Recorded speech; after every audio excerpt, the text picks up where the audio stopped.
This is Dr. Chris's Radio Horror program here at Rock and Shock 2017 as part of our 10th anniversary for Radio Horror. At Rock and Shock, we are interviewing musician Tim Capello, the greasy saxophone player from the famous vampire film The Lost Boys. Thank you for talking with us a little bit, Tim. Hey, who you calling greasy?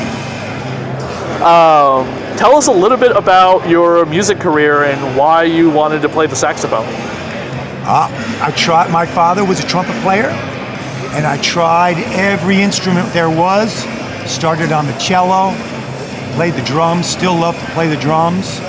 Then I went to the piano, and when I found the sax, that's how you know, right? What?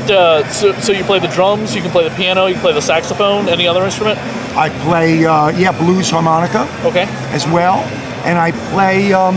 Well, a lot of people don't really even know what it is, but it's a wind synthesizer, which is I can, with sort of a saxophone, kind of, what does it look like?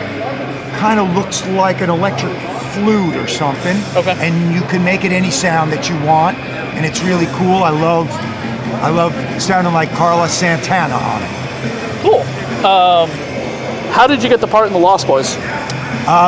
I was auditioning for the Gary Busey part in Lethal Weapon. Oh, wow. And another Richard Donner film. That's right. I don't believe I got that one. Okay.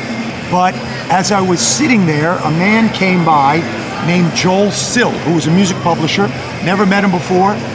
He had never met me before. He comes into this crowded room. We're all auditioning. He said to me, "Come with me right now. There's somebody I want you to meet." And he never even met me. He was just walking through the room. Warner Brothers lot, everybody was auditioning. So I said, sure. I walk in, I go, and that person, of course, was Joel Schumacher. At the time, I had just done a full page. Are you familiar? Yeah, you go back, right? You know about all these things. Andy Warhol's Interview magazine.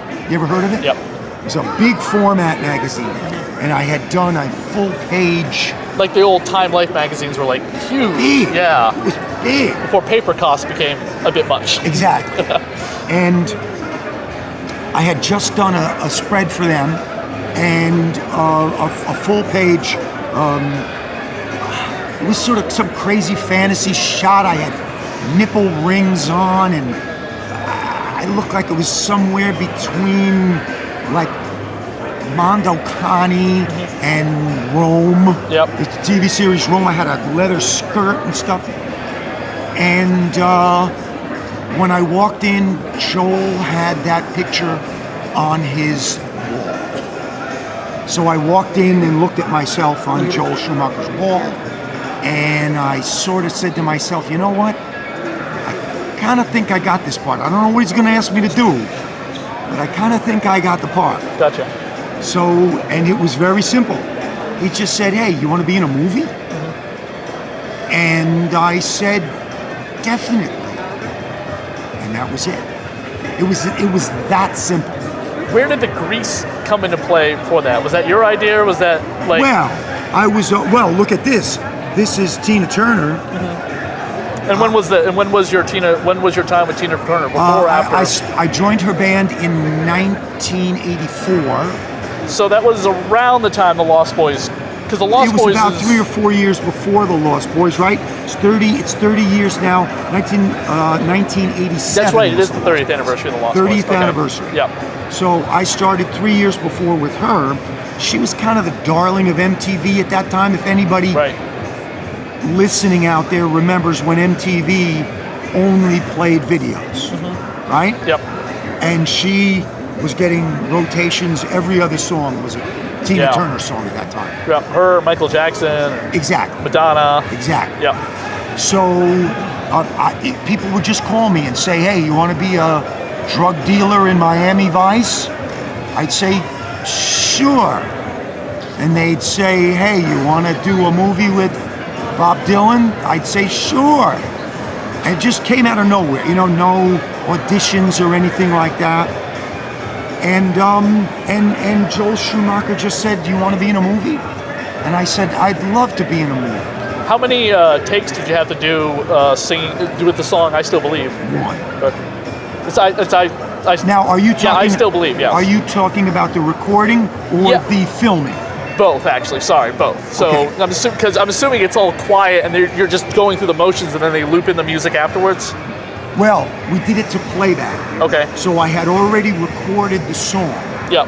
Which was one take. Mm-hmm. And the interesting thing about it is, I had played in. You know who Eric Carmen is?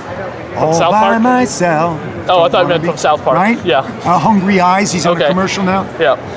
So I had played with him, and